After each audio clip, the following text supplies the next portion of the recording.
어떤 부자가 자기 엄마 생일 선물로 뭘 해주면 좋을까 고민을 하다가 우연히 인터넷에서 여러 나라 말을 할 줄 아는 그 새에 관한 기사를 읽었습니다. 외로운 엄마에게 말벗이 있으면 좋겠다 생각되어서 5만 불을 주고 그 새를 사서 엄마에게 배달되도록 했습니다. 배달된 다음 날 전화를 했어요. 엄마, 내가 선물 보내준 거 마음에 드세요? 그러자 엄마가 대답을 했습니다. 고맙다. 정말 마음에 들었어. 아주 맛있더라. 새는 먹을 수 있습니다.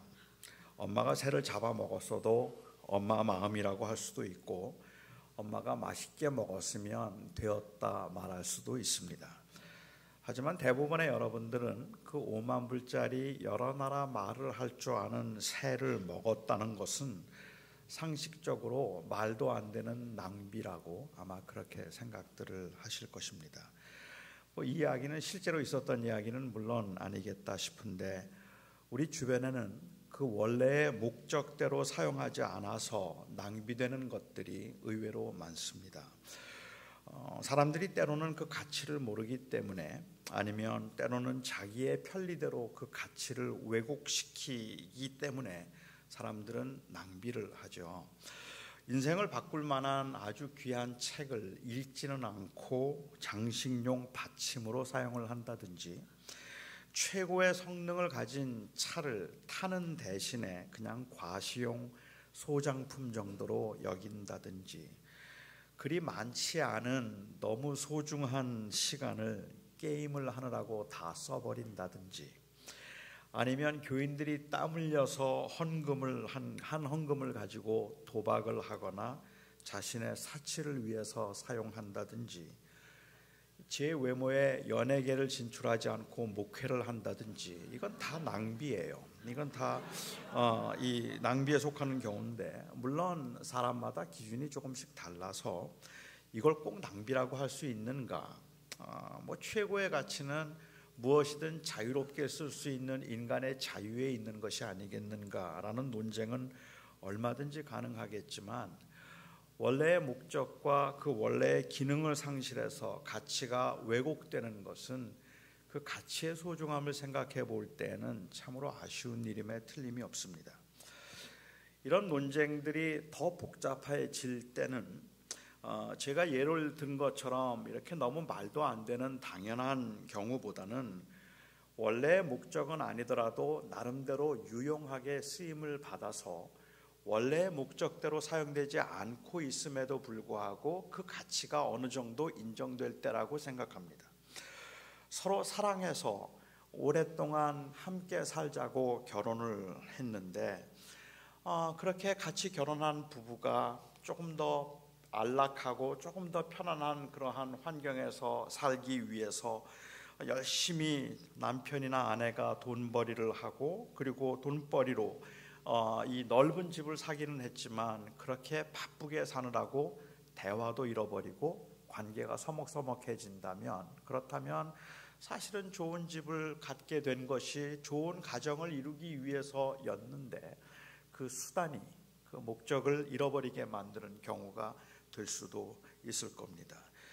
좋은 집에 사는 것을 최고의 가치로 여기는 사람은 아마 없을 겁니다. 하지만 편안하고 안락한 그 삶을 위한 일종의 수단에 매여서 그 결혼의 목적이 상실되거나 혹은 변질된 경우들은 얼마든지 우리가 볼 수 있을 것 같아요. 그런데 좋은 집에서 사는 사는 것의 유혹이 제법 만만치 않은 것이기 때문에, 이것이 우리로 하여금 원래의 목적을 상실하게 만들고, 또한 그 상실하게 만드는 것을 가능하게 할 수 있는 컴프로마이즈를 또 가능하게 만들 수 있다는 겁니다.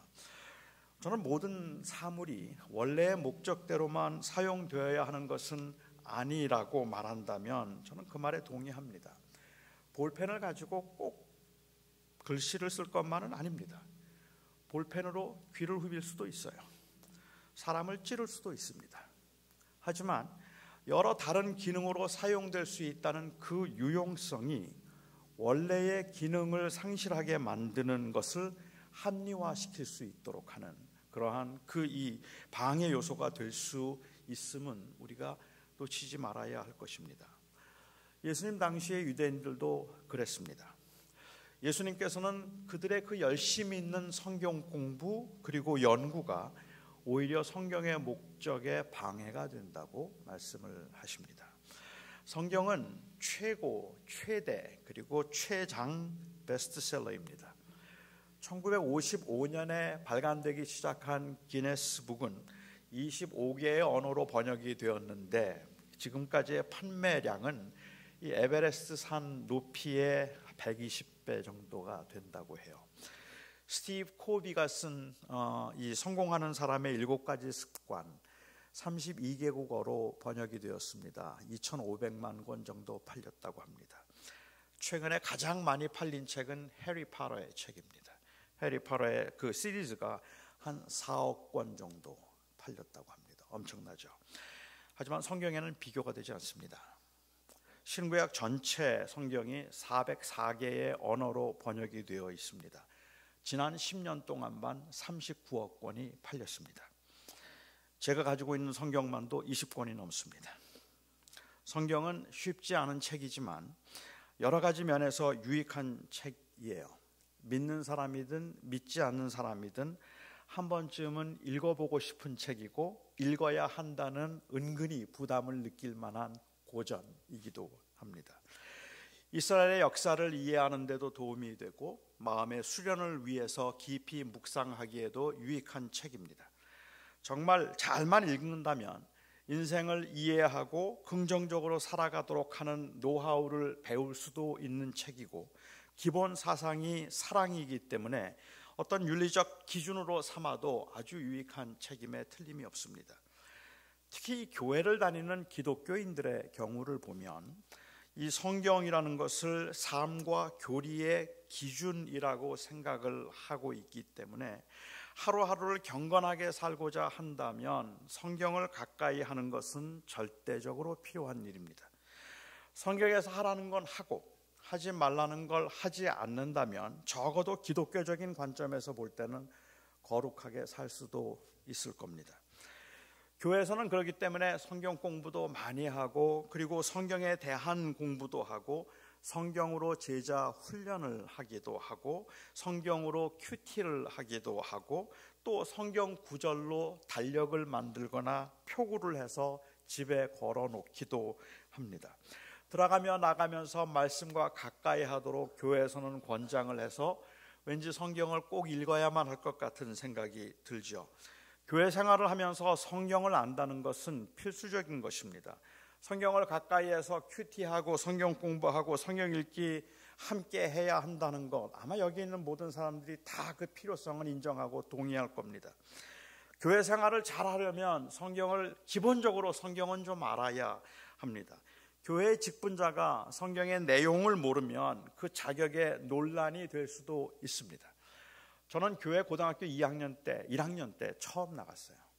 교회 처음 나갔는데 교회 나간 지 4개월 만에 제가 학생회장이 되었습니다. 세례도 받지 않았는데 순전히 저의 외모 때문에 제가 학생회장이 되었는데요. 기도도 할 줄 몰랐을 뿐만 아니라 저는 성경 마태복음 1장도 읽어본 적이 없었습니다. 저는 학생회장을 하면서 마음속에 늘 죄책감 같은 게 있었어요. 내가 성경을 너무 모른다. 성경을 좀 알아야 되는데 이러고 내가 학생회장을 할 수 있을까라는 그러한 생각을 했었는데 아마 교회 직분자들이나 아니면 교회에서 열심히 사역하는 사람들은 성경을 모른다면 굉장히 불편하기도 하고 또 죄책감을 느끼기도 할 겁니다. 심지어는 성경을 얼마나 많이 읽고 있는가 그리고 얼마나 성경을 잘 알고 있는가 하는 것으로 한 사람의 그 신앙의 성숙도 혹은 경건의 정도를 측정하기도 하잖아요. 그렇기 때문에 믿음 생활을 하고자 하는 사람들로서는 성경을 모르면 죄책감을 갖기도 하는데 또 어떤 사람들은 이 성경 읽기에 아주 심취되어 있어서 성경 읽을 때마다 감동과 위로가 있고 그리고 책망을 받을 수 있는 경지 혹은 성경 읽기가 너무 재미있는 그 경지가 성숙한 신앙인의 경지라고 생각하기까지 하는 것 같습니다. 여러분 중에 혹시 성경이 너무 재미있어서 밤늦게까지 성경을 읽다가 다음날 해야 할 일 때문에 어쩔 수 없이 성경을 덮어야 했던 경험을 가지고 계신 분들 있습니까? 성경을 피면 한 번 읽기 시작하면 그냥 늘 밤을 새우기 때문에 성경을 읽기가 두려운 분들, 그런 분들 혹시 여러분 중에 계십니까? 저는 아직 그 경지에 이르지 못했습니다. 저는 성경과 아주 가까이 있는 사람이지만, 그렇지만 성경이 여전히 어렵고, 그리고 성경은 여전히 저에게 불편한 책입니다. 하지만 저는 성경이 재미있는 것과 신앙의 성숙은 별개의 것이라고 생각을 해요. 제가 고등학생 때 그리고 대학생 때 집회에 참석을 하면 그 부흥의 강사님들에게 성경을 읽지 않는다고 야단을 맞았던 기억이 있습니다. 드라마는 2시간씩 보면서 성경은 30분도 보지 못한다고 그렇게 야단을 많이 맞기도 했어요. 그렇게 야단을 맞을 때마다 죄책감을 느끼고 내가 믿음이 부족해서 성경을 읽을 때는 그냥 30분도 읽지 못해서 지루해하면서도 드라마, 소설은 2시간씩 3시간씩 보는 이 믿음 없음을 불쌍히 여겨달라고 기도도 하고 회개도 했던 생각이 있는데, 지금 돌이켜 생각해 보면 저는 그런 책망은 정당하지 않다고 생각합니다. 드라마는 재미를 목적으로 만든 것이지만 성경은 재미를 목적으로 만든 책이 아닙니다. 그러니까 성경이 재미없는 건 너무 당연한 거예요. 드라마 2시간 볼 수 있는 건 당연한 거예요. 드라마는 2시간 보도록 만든 거고 성경은 그렇게 재미있는 책이 아닙니다. 재미를 위해서 만든 책이 아니기 때문에 사실 성경을 읽으면서 힘들다, 어렵다, 지루하다, 성경 계속 읽기가 좀 잘 안 된다, 이런 것들이 정상인 거지. 성경을 읽을 때마다 너무 좋다고 생각하는 건 글쎄요, 그럴 때도 가끔은 있겠죠. 인생을 살면서 그랬던 날들도 있기는 하겠지만, 그렇지만 그게 정상이거나 놀미라고 말할 수는 없겠다는 생각을 합니다. 어떤 분들은 성경을 읽는 것이 다윗이 고백한 것처럼 송이꿀보다 달다고 말하는 사람도 있어요. 그런데 다윗이 여호와의 말씀이, 율법이 송이꿀보다 달다고 했던 건 그 율법책을 읽는 것이 재미있었다는 뜻이 아닙니다. 우리는 여호와의 말씀이 송이꿀처럼 단 것이 아니라 성경을 읽을 때 오는 잠이 송이꿀처럼 달아요. 그리고 사실은 성경 자체는 그렇게 재미있지 않습니다. 다윗이 했던 고백은, 말씀이 송이꿀보다 달다는 이 고백은 단순히 읽는 게 재미있었다는 말이 아니라 그 말씀을 붙들고 살아보니까 그 말씀이 사실인 것이 확인되었을 때, 여호와의 진실하심과 신실하심이 정말로 내 삶 속에서 경험되었을 때 이 말씀이 달구나 하는 것을 고백한 것이지, 읽는 게 재미있었다는 뜻은 아닙니다. 그러니까 성경을 가까이 하기 어렵거나 읽는 게 힘들다고 해서 죄책감을 느끼거나 아니면 그 지경에 이르지 못한 것이 내가 성숙하지 못한 것이라고 생각해야 될 이유는 하나도 없다고 저는 생각합니다. 특히 목사인 저는 성경을 가지고 이 먹고 사는 사람이라고 해도 과언이 아닐 겁니다. 성경을 읽기도 하고 성경에 관한 책들을 읽기도 하고 성경을 가지고 설교도 하고 성경 공부도 합니다. 제 주변에는 성경을 사랑하고 성경의 내용에 아주 해박한 지식을 가지고 있는 분들도 또 많이 계십니다. 그런데 성경을 가까이 하고 성경을 읽고 공부하는 사람들이 만일 그런 사람들이 좋은 기독교인이라고 생각을 한다면 오늘 본문에서 주님께서 하신 말씀에 아주 당혹스러움을 느낄 수밖에 없을 겁니다. 예수님 당시의 유대인들도 틀림없이 그랬을 겁니다. 특히 유대 지도자들은 성경을 정말로 소중하게 생각해서 열심히 성경을 공부했던 사람들입니다. 랍비로 어릴 적부터 13살부터 유학을 가서 랍비 교육을 받았던 이 바울의 경우, 바울은 감옥에 있으면서 그가 편지를 쓸 때 구약 성경을 자유자재로 인용한 것을 보면서 아마도 바울은 구약 성경을 거의 다 외우다시피 했을 것이라고 주장하는 학자도 있을 정도로 바울은 구약 성경에 아주 해박한 지식을 가지고 있던 사람입니다. 성경을 읽고 연구하는 랍비들은 다양한 해석에도 관심을 보였고, 안식일이면 회당에서 랍비들의 강론을 서로 들으면서 많이 생각도 했었고 몇 시간씩 율법서를 읽기도 했습니다. 그들이 왜 성경을 가까이 했을까요? 오늘 주님께서 말씀하시기를 그들이 성경을 가까이 한 이유는 성경에서 영생을 얻는 줄 생각하고 성경을 가까이 하고 연구했다고 했습니다.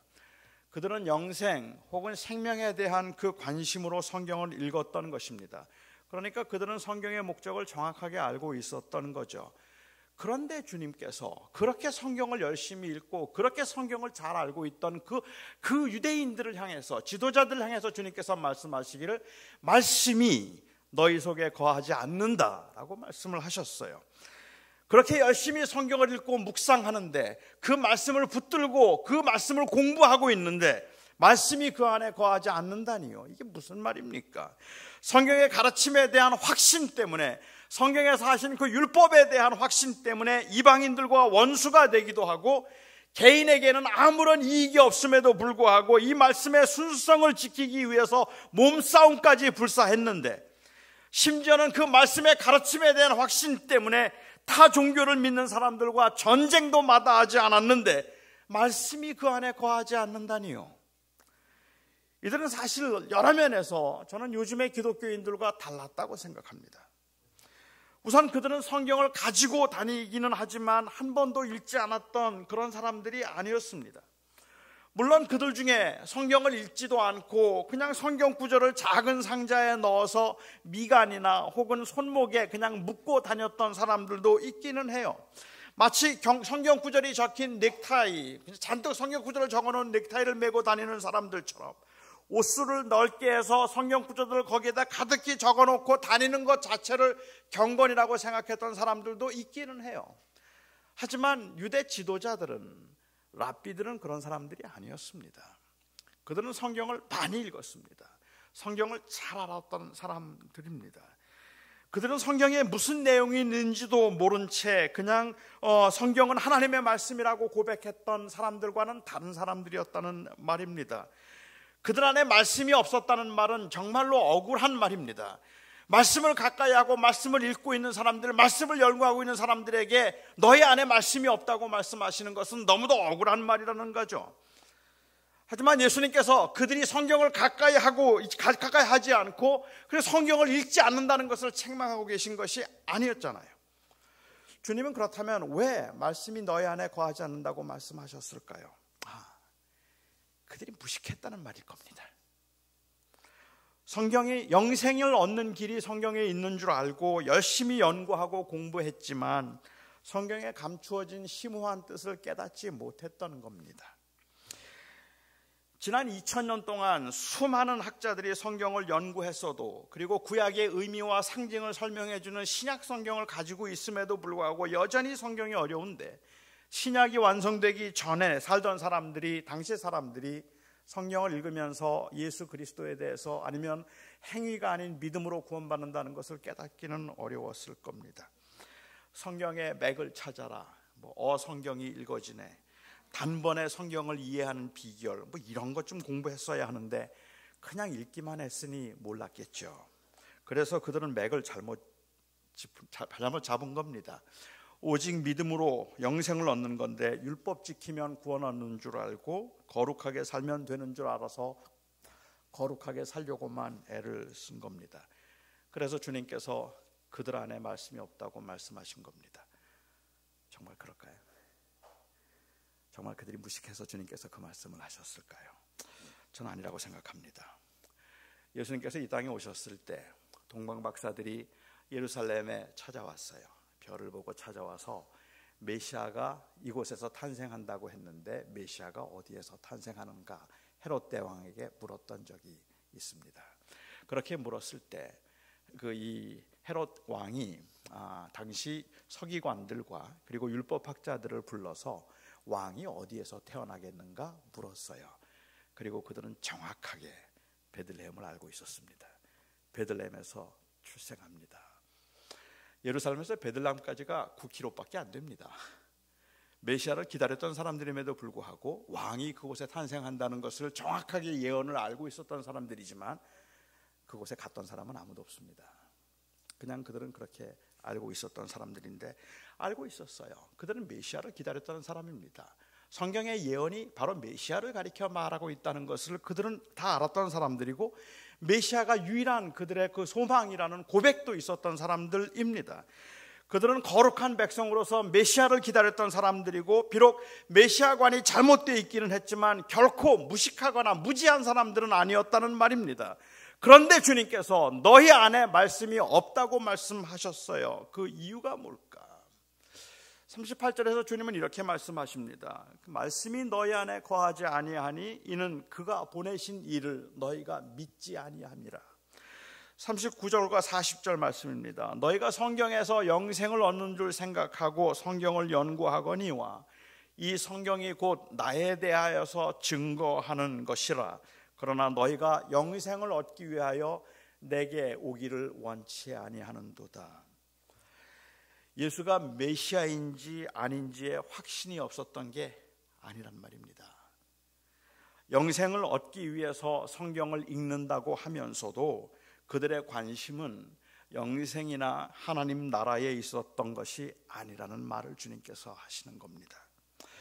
그들은 메시아를 기다린다고 했지만 기득권을 지키고 자기의 의를 드러내는 일에 더 큰 관심을 가지고 있었던 사람들입니다.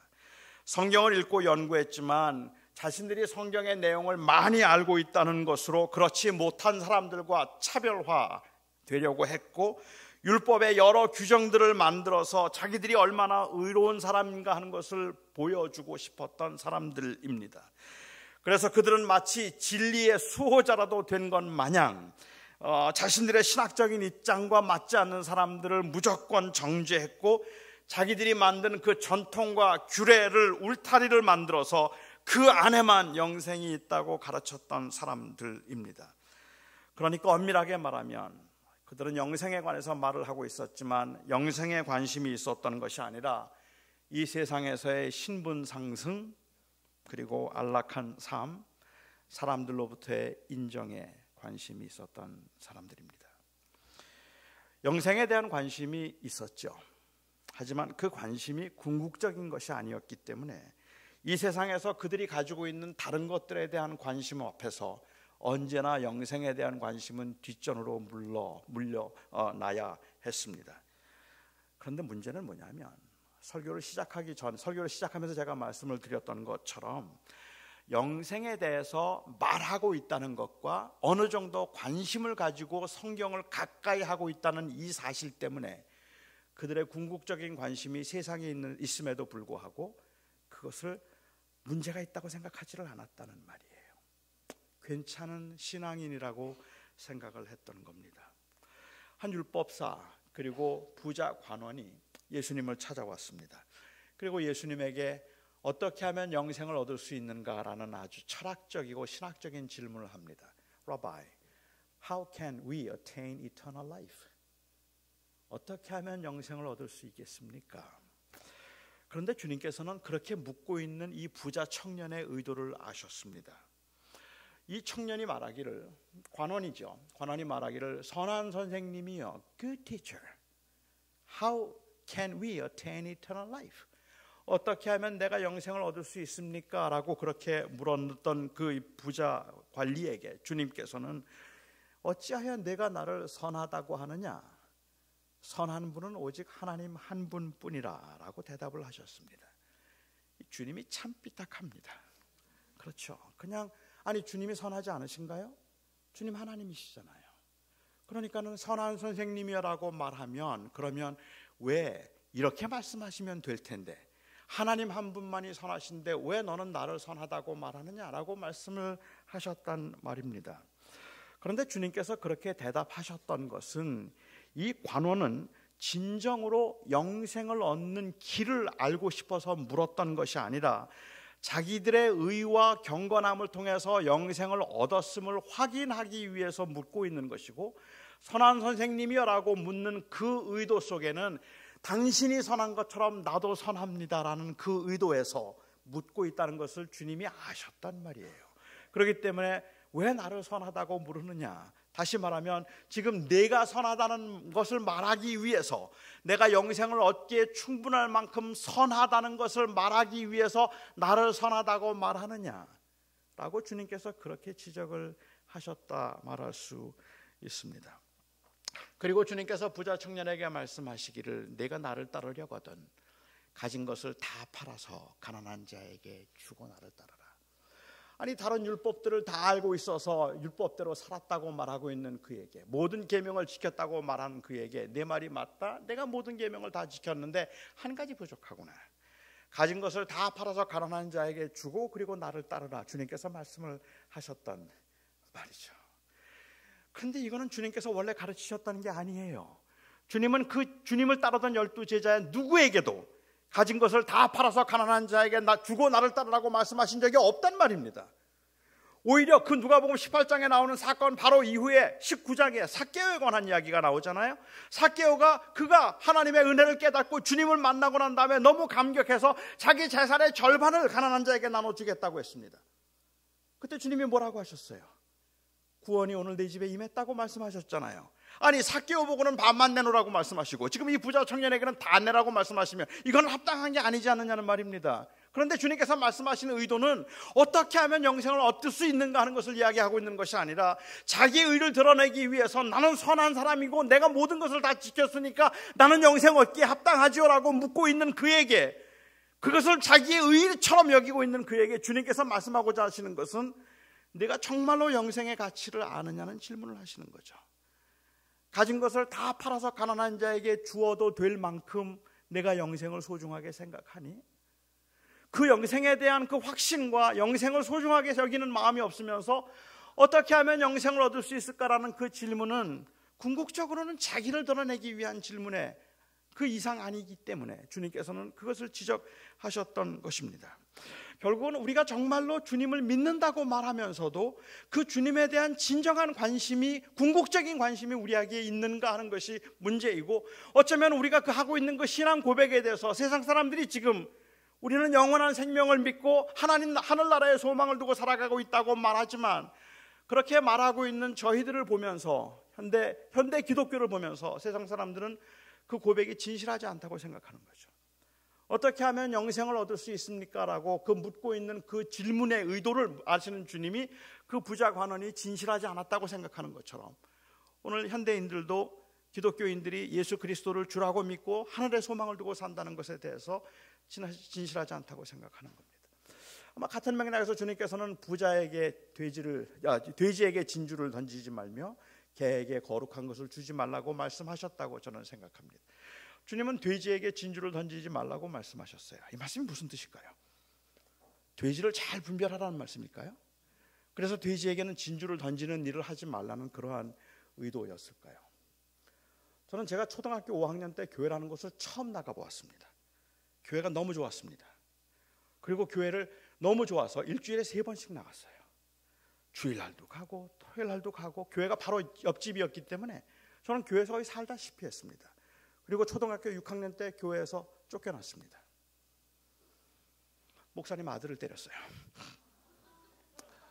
하도 얄밉게 굴길래 제가 학교 가는 길에 딱 한 대 때렸어요. 그런데 이가 부러졌어요.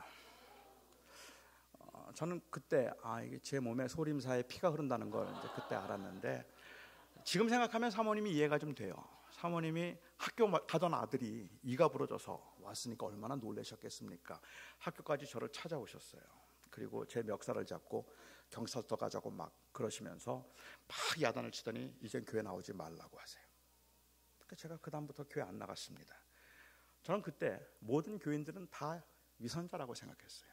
원수 사랑하라고, 이웃을 사랑하라고, 다 코미디 같은 소리다. 그 말 믿을 수 없었습니다. 그래서 저는 기독교인들을 전부 다 위선자라고 생각하고 교회 다니는 사람들을 그렇게 싫어했는데, 제 동생이 교회를 먼저 나간 거예요. 그리고 제가 고등학교 1학년 때 저에게 전도를 했습니다. 교회로 인도를 했어요. 형 나하고 교회 가자. 그러면 제 동생이 아끼던 예수님 사진을 어디서 얻어왔는지 아주 촌스러운 예수님 사진 하나를 자기 방에다 걸어놓고 있었거든요. 제 동생이 저에게 교회 가자 그러면 저는 그 방에 가서 그 사진에 침을 뱉었습니다. 그리고 제 동생에게 제가 협박을 했어요. 한 번만 더 나보고 교회 가자 그러면 이거 다 부셔버린다. 나보고 교회 가자는 말 하지 마. 그때 만일 제 동생이 저건 돼지다 생각했더라면, 주님께서 돼지에게 진주를 던지지 말라고 하셨는데 저 돼지에게 전도해봤자 예수님 사진에 침이나 뱉고, 그리고 예수님 괴롭히고, 그리고 이 핍박을 하니까 전도하면 안 되겠구나 이렇게 생각을 했더라면 오늘 저는 여기 없는 겁니다. 제 동생은 꾸준히 저에게 계속 교회를 가자고 권했고, 그리고 지금 제가 여기에 있습니다. 돼지에게 진주를 던지지 말라는 말씀이 안 들을 것 같은 사람에겐 전도하지 말라는 의미는 아니잖아요. 그 복음을 전할 때 믿지 않는 사람들, 안 믿을 것 같은 사람들, 핍박하는 사람들에게는 복음을 전하면 안 된다는 말이 아니잖아요. 그러니까 우리가 복음을 전하면서 들을 만한 사람들을 잘 분별해서 그 핍박하거나 예수님 욕할 것 같은 사람들에게는 전도하지 않는 게 돼지에게 진주를 던지지 말라는 의도가 아니라는 말입니다. 그러면 돼지에게 진주를 던지지 말라는 말씀은 무엇일까? 제가 생각하기에 이건 단순히 영적 분별력에 관한 말씀이 아니라 이것은 제자도에 관한 말씀입니다. 즉 누가 돼지인가를 식별해낼 수 있는 능력을 말하고 있는 것이 아니라 그 복음을, 그 소중한 것을 개에게 주는 것처럼 함부로 다루지 말라는 이야기를 하고 있는 거죠. 그러니까는 그 책임은 돼지에게 있는 것이 아니라 돼지에게 진주를 던진 사람에게 있는 겁니다. 제가 이걸 좀 다르게 한번 이야기를 해볼까요? 저는 탁구를 너무너무 좋아합니다. 지금은 못하지만 옛날에는 탁구를 정말 좋아했어요. 여러분들은 아마 잘 모르실 것 같은데 제가 학생 때 이 탁구 선수 중에는 유명한 선수 중에 윤함규라는 선수가 있었습니다. 국가대표였는데 굉장히 유명한 선수였어요. 저는 그 사람을 모릅니다. 예를 들어서 말씀을 드리는 거예요. 근데 제가 탁구를 너무 좋아하니까 윤함규라는 선수가, 예를 든 겁니다. 윤함규 선수가 그 소식을 듣고는 자기가 쓰던 탁구 라켓을 저에게 선물로 줬어요. 예로.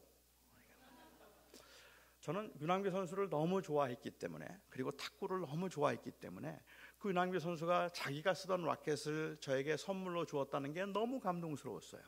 그래서는 제가 그 라켓을 가지고 집에 돌아오면서 제 아내를 부르고 아이들을 불렀습니다. 여보, 얘들아, 이게 뭔지 알아?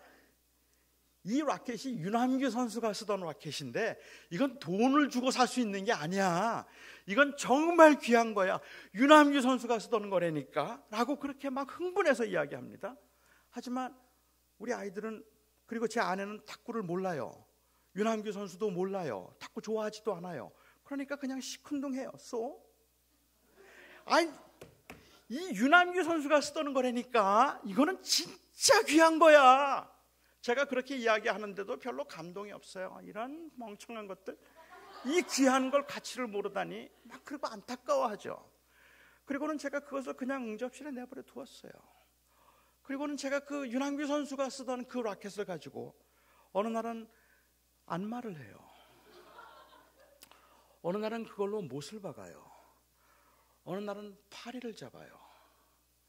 어느 날은 망치로 쓰고, 어느 날은 파리를 잡는 데 쓰고, 어느 날은 그걸로 안마를 하기도 한단 말입니다. 그리고는 그냥 아무렇게나 내려놨어요.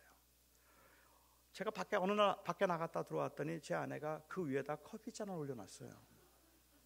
너무 화가 나는 거예요. 이게 어떤 건 줄 알아?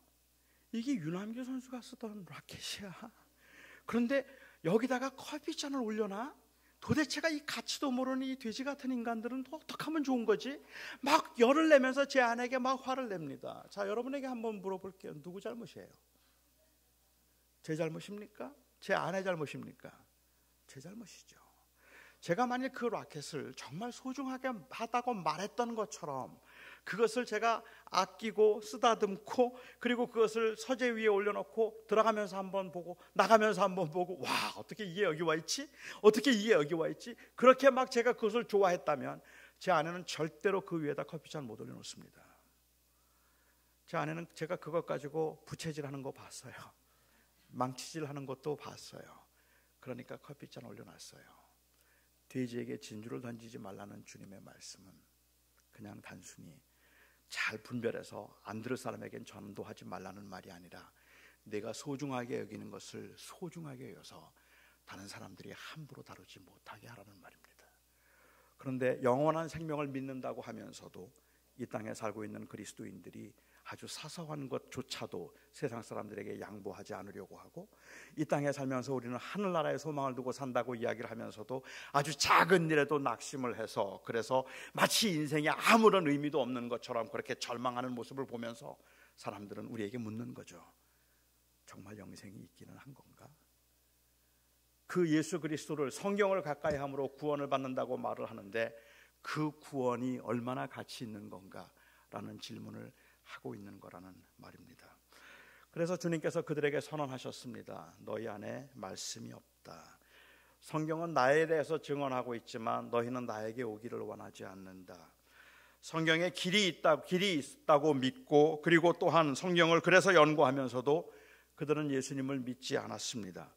그들이 성경을 보면서, 그리고 예수 그리스도의 행적과 그의 말씀을 들으면서 저분이 정말 메시아일까에 대한 고민을 했던 게 아니라, 그가 정말로 메시아라면 우리의 기득권이 흔들리겠구나라는 것을 더 고민했다는 말입니다.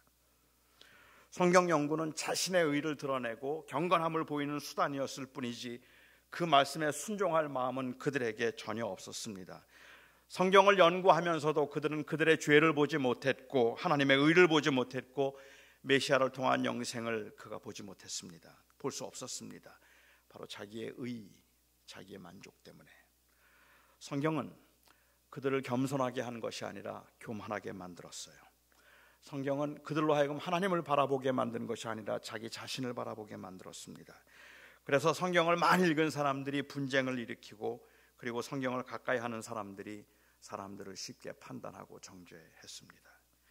예수님께서는 그들에게 정말 진지하게 영생의 길을 말씀하고 계시는 겁니다. 정말 영생에 관심이 있는가? 저는 성경에 윤리적인 가르침이 있다고 믿습니다. 인간이 어떻게 살아야 하는가, 의미 있는 삶을 사는 것에 관한 지혜도 성경에는 있다고 저는 생각합니다. 아주 심오한 우주의 원리도 성경에서 찾을 수 있고, 역사적으로나 과학적으로 신뢰할 만한 그러한 정보들도 성경에 있다고 생각합니다. 심지어는 건강하게 장수하는 비결, 그리고 부자가 되는 비결도 찾을 수 있을지 모르겠습니다. 사람들은 성경을 읽으면서 이 비결을 찾으려고 합니다. 저는 과연 그러한 비결이 성경에 있을까 하는 것도 의문이지만, 저는 그 비결을 찾고 있는 의도에 심각하게 도전을 해보고 싶은 겁니다. 히스기야의 기도를 읽으면서 병이 낫는 방법을 찾으려고 하고, 솔로몬의 기도를 보면 복을 받는 비결을 찾기도 하고, 여리고성 사건을 읽으면서 승리할 수 있는 비결이 뭘까에 관심을 가지고 있습니다. 그런데 그 의도가 너무 세속적이라는 거죠. 저는 그것들이 살아가는데 어느 정도 유익한 것을 인정합니다. 물론 해로운 것들이 더 많아요. 그런 기복적인 것들이 많이 해롭기는 하겠지만 유익한 것이 있다 할지라도 또 성경이 사실 그 긴 시간 동안에 베스트셀러가 되었던 건 기독교인들이 많았기 때문에, 그 기독교인들이 다 성경을 읽었기 때문에 그런 것이 아니라 믿지 않는 사람들조차도 성경을 고전이라고 생각해서 한 번쯤은 읽어야 되거나 집에 한 권쯤은 소장해야 된다고 생각을 했기 때문일 수도 있겠다 싶은 생각이 듭니다. 정말 심각한 문제는 우리 그리스도인들이 그렇게 성경을 가까이 하면서도 그 의도를 지속적으로 점검하지 않았기 때문에 이런 다양한 유익들이 성경의 본래의 의도를 가리고 있음에도 불구하고 감각이 무뎌졌다는 것이 문제란 말입니다. 저는 성경을 통해서 우리가 믿는 바를 체계적으로 정리하고 있는 교리의 중요성을 인정하지만, 교리에 대한 확신과 중요성이 예수님을 믿고 사랑하도록 하기보다는 오히려 학문적인 아성에서 자기의 의를 드러낼 수 있음을 인정하고 경계하는 것이 훨씬 더 필요하고 중요하다고 생각합니다. 성경을 가까이 함으로 죄인임을 알게 되는 것이 아니라 자기 교만에 빠지는 경우들이 너무 많다는 말이에요. 신학을 공부해서 성경에 대한 체계적인 지식을 가지고 있어도, 성경을 달달 외울 정도로 많이 성경을 알고 있고 경건의 훈련을 했어도 그 성경이 증거하는 예수 그리스도를 믿고 의지함으로 영생에 이르지 못한다면, 그렇다면 사실은 가장 중요한 가치를 잃어버리고 있는 겁니다. 성경의 본래의 가치를 상실한 채 그 부가적인 가치들에 만족하고 있는 상태인지도 모른다는 거죠. 물론 오해 마시기 바랍니다. 저는 그런 지식이 유용하지 않다는 말이 아니라 그 지식의 유용함이 원래의 의도에 방해가 될 수 있다는 말을 하고 있는 겁니다. 셀 모임도 하고 제자 훈련도 하고 그리고 저처럼 성경을 가지고 설교도 하고 매일 아침마다 성경을 읽어도 그래서 성경이 참 심오하고 읽어도 잘 모르겠다고 말을 할 수 있어도 성경 지식으로 인하여서 자존감이 상승한다 해도 성경이 증거하는 바 예수 그리스도를 통해서 영원한 생명을 주신 이 하나님의 사랑의 확신을 가지지 않도록 한다면 아무리 성경에 대한 지식이 많고 거기에 만족한다 할지라도 주님은 말씀하실 겁니다. 말씀이 너희 안에 없다. 말씀이 너희 안에 거하지 않는다. 성경의 목적은 죄로 말미암아서 하나님과 단절되어서 아무런 소망이 없는 인간들을 구원해서 영원히 살 수 있도록 하기 위한 길로서 예수 그리스도를 증거하는 것, 그것이 성경의 목적입니다. 그렇다면 예수가 없는 성경 공부, 예수가 없는 설교, 예수가 없는 경건 훈련은 생명이 없는 종교 행위일 뿐입니다. 종교 행위로서의 유익을 무시하지는 않겠지만 주님은 그것은 원래 성경의 목적이 아니었다고 말씀하실 겁니다. 목사들, 학자들, 교회 지도자들, 내가 성경을 연구하고 많은 지식이 있으나 그 안에 말씀이 없다라고 하신 주님의 말씀을 아주 심각하게 듣고 그리고 또한 자신을 깨울 수 있어야 할 것입니다. 저는 지금도 교리적인 확신 때문에 이단을 색출하기에 혈안이 되어 있으면서도 정작 그 심령 안에는 용서와 은혜에 대한 감동과 감격이 없고 죄인들을 불쌍히 여기는 마음이 없다면 교회는 어쩌면 모든 것을 멈추고 주님을 다시 바라보아야 할지도 모릅니다. 가장 중요한 것을 잃어버렸기 때문입니다. 요즘 교회에서 내려놓음에 관한 이야기 많이 해요. 자기 비움에 관한 이야기도 많이 듣습니다. 저는 내려놓음 그리고 비움에 관한 그 이야기에 전적으로 공감합니다. 모든 사람들이 지나치게 그 이 소유에 대한 욕망이 강하고 끝없이 올라가려고만 하고 그리고 올라가지 않으면 실패했다고 생각하는 그러한 세상에서 헨리 나우엔이 말하는 것처럼 내려가는 길에서 예수를 만났다는 그 고백이 가슴을 저리게 하는 감동이 있는 건 사실입니다. 하지만 만일 그것이 궁극적인 목적이 된다면, 다시 말하면 비움, 내려놓음을 궁극적인 목적이라고 한다면 저는 아무리 생각해도 목사보다는 스님이 나은 것 같다는 생각이 들어요. 스님들이 더 무소유의 스님들이 더 많이 내려놓았겠죠. 그렇죠.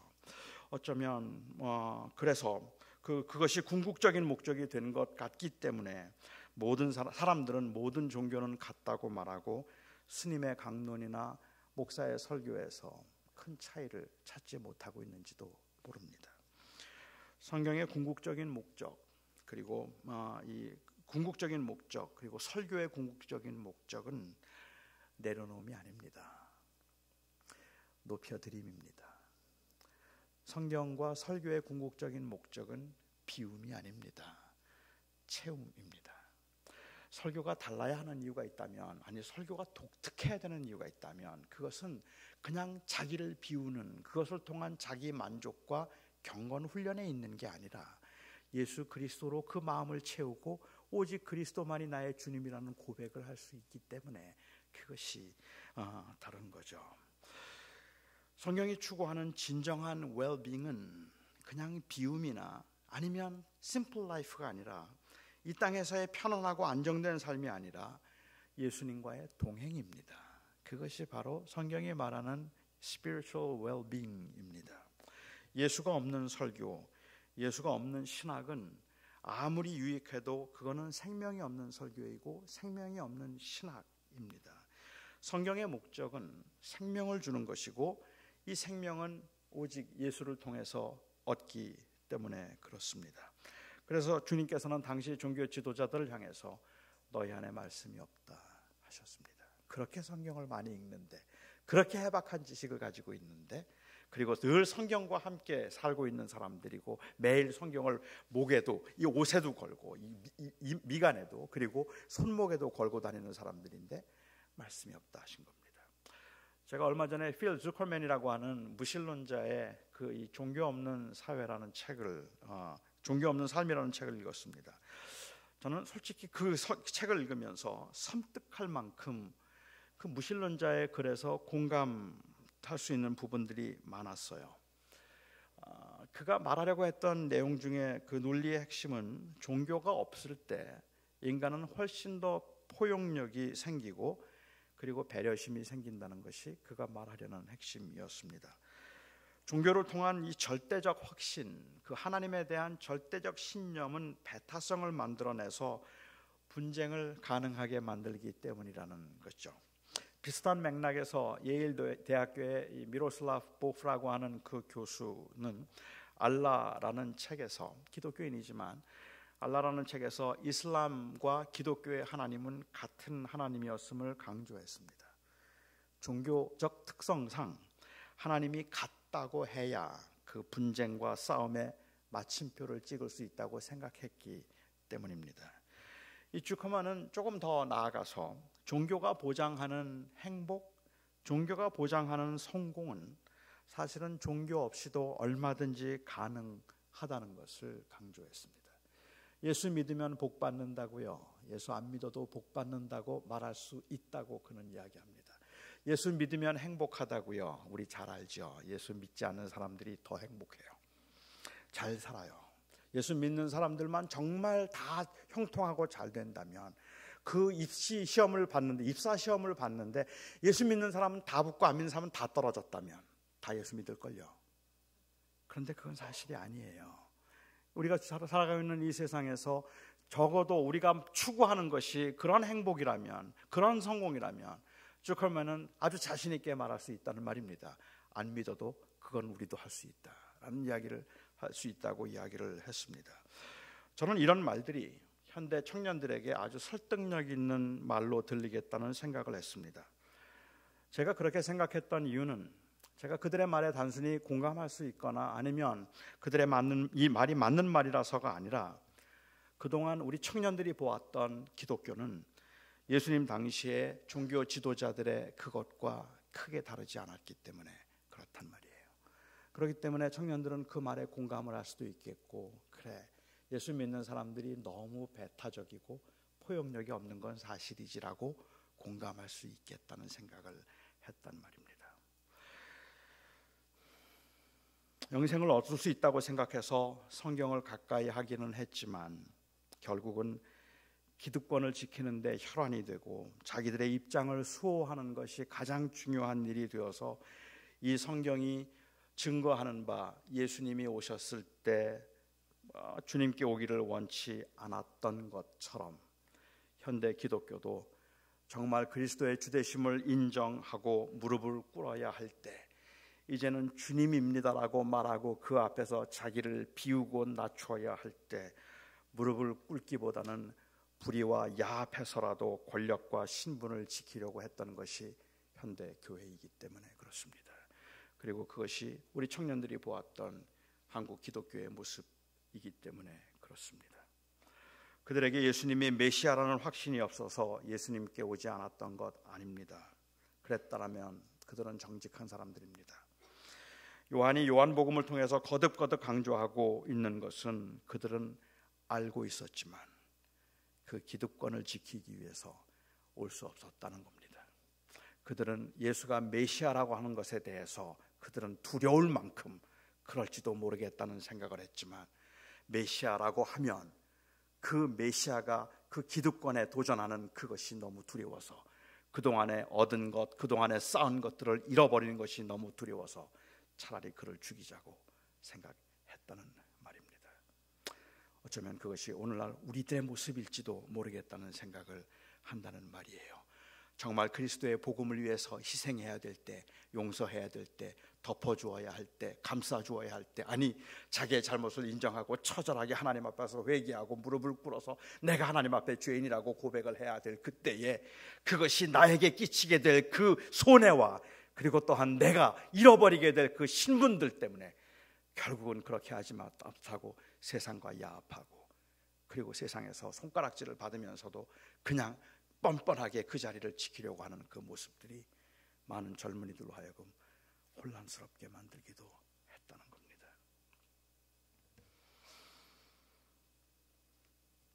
그러면서도 성경을 열심히 읽었고 열심히 공부하고 메시아에 관한 이야기를 즐겨 했습니다. 그러니까 조금 직설적으로 말하자면 메시아에는 관심도 없이 메시아에 관한 이야기로 밥 벌어먹고 살았던 겁니다. 많은 청년들이 지금 작금의 기독교를 그렇게 이해하고 있습니다. 저는 최근에 교회를 떠난 청년들을 많이 만났습니다. 떠나려는 청년들도 많이 만났습니다. 하지만 그들 중에 예수님에게 실망해서 떠난 사람은 그리 많지 않았습니다. 본질이 아닌 것을 본질처럼 말하는 것이 안타깝기도 하지만 본질이 아닌 것 때문에 실망해서 본질을 떠나는 것도 너무 마음이 아팠습니다. 금년 신일교회 청년회의 표어가 한 책의 사람이 되자라는 이야기를 들었습니다. 여러분들이 성경에 관심을 가지고 성경을 가까이 하려는 마음이 너무 고맙습니다. 절대적인 가치를 부여하는 것을 배타적인 모습으로 보고 가장 포용력 있는 모습은 성경을 좋은 고전 정도로 여겨서 다른 종교들과 함께 그냥 상생하는 것, 그것으로 여기는 이 시대를 살아가면서 성경에 영생이 있는 줄 알고 성경을 가까이 하려는 여러분들의 그 모습이 제게는 참 큰 위로가 됩니다. 성경은 하나님의 말씀입니다. 성경을 통해서 우리는 많은 것을 배울 수 있습니다. 성경은 윤리적인 규범을 제시하기도 하고 삶의 지혜를 제공하기도 합니다. 그런데 왜 그렇게 살아야 합니까? 물으면, 어떻게 살아야 됩니까? 물으면 성경은 확실하고 분명하게 한 가지만 대답합니다. 예수가 생명이기 때문에, 예수 때문에 그렇게 삽니다. 성경을 따라서 저는 한 책의 사람이 되라, 아니면 한 책의 사람이 되자는 말은 궁극적으로는 예수의 사람이 되자는 말이라고 생각합니다. 예수의 사람이 되자. 성경을 가까이 하면서 예수님에 대한 많은 정보와 지식을 얻는 것도 중요하지만 저는 여러분들이 금년 한 해 동안 예수님을 진짜 인격적으로 만나고 주님과 관계가 깊어질 수 있기를 바랍니다. 영어에는 to know and to know of의 차이가 있죠. To know는 관계적인 지식을 의미하고 to know of는 정보적인 지식을 이야기합니다. 그러니까 I know you라고 이야기를 하면 사실은 그것은 관계적으로 내가 당신을 안다는 뜻이고 I know of you라고 말하면 정보적으로 그 당신을 알고 있습니다라는 그러한 의미입니다. 요즘 제가 어느 집회를 가면 저를 한 번도 본 적이 없지만 저에 관해서 많은 것을 알고 있는 분들을 가끔 만나게 됩니다. 제가 어느 학교를 다녔는지도 알고, 제가 무슨 과자를 좋아하는지도 알고, 제가 무슨 음료를 좋아하는지도 알고, 그리고 제 아내와 어떻게 만났는지, 그리고 20살 된 제 아내에게 어떻게 프로포즈를 했는지, 그리고 제 아내가 어떻게 저에게 빠져서 그때 그 20살의 나이에 저와 결혼을 결심했는지, 뭐 이런 이야기들 아는 분들 정말 많아요. 뭐 다 아는 분들이 계세요. 그렇지만 저는 그분들을 몰라요. 그분들을 몰라요. 제 아들은 저에 관해서 아는 게 하나도 없습니다. 내가 어느 학교 졸업했냐고 물으면 모른다 그래요. 내 아내가 내가 너희 엄마 몇 살 때 만났는지 알아? 모른다 그래요. 제 아들은 아는 거 하나밖에 없어요. 제가 다이어트 콜라를 좋아한다는 것만 알아요. 그래서 어디에 가든지 제가 그 집에 갈 때 아니면 심지어는 제 생일날 애니버서리에 언제나 다이어트 콕을 선물해요.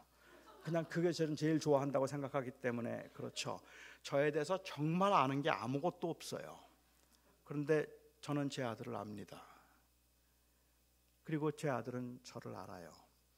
비록 정보적으로는 많은 것을 알지 못하고 있지만 그 아이는 제 아들이기 때문이에요.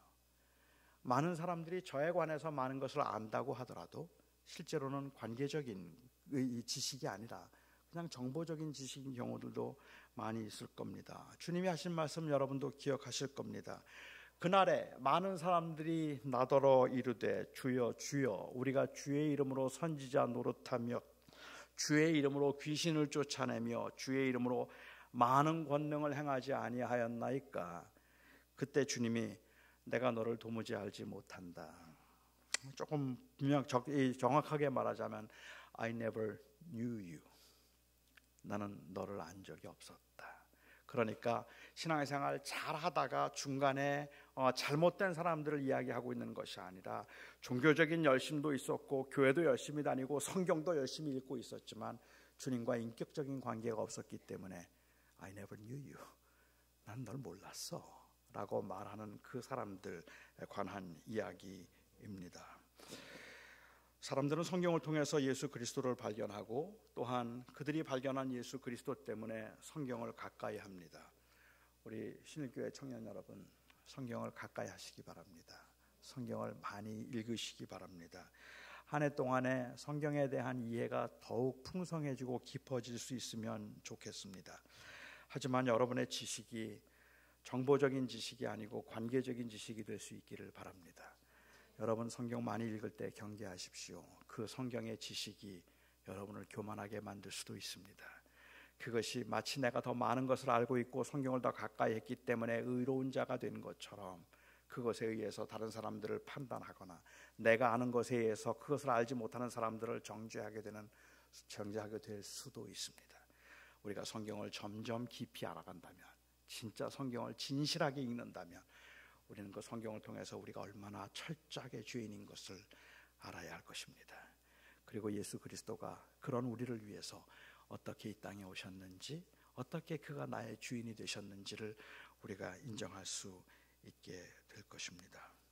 왕이 없으므로 자기의 소견에 옳은 대로 행하였던 옛날 사사시대의 이스라엘 백성들처럼 자기가 원하는 대로 그냥 살지 않고 하나님의 원하시는 뜻을 따라 살기 위해서 성경을 가까이 하고 성경을 필요로 하는 것은 굉장히 중요한 일인데 그 하나님의 궁극적인 뜻이 바로 예수 그리스도에게 있다는 사실 놓치지 않았으면 좋겠습니다.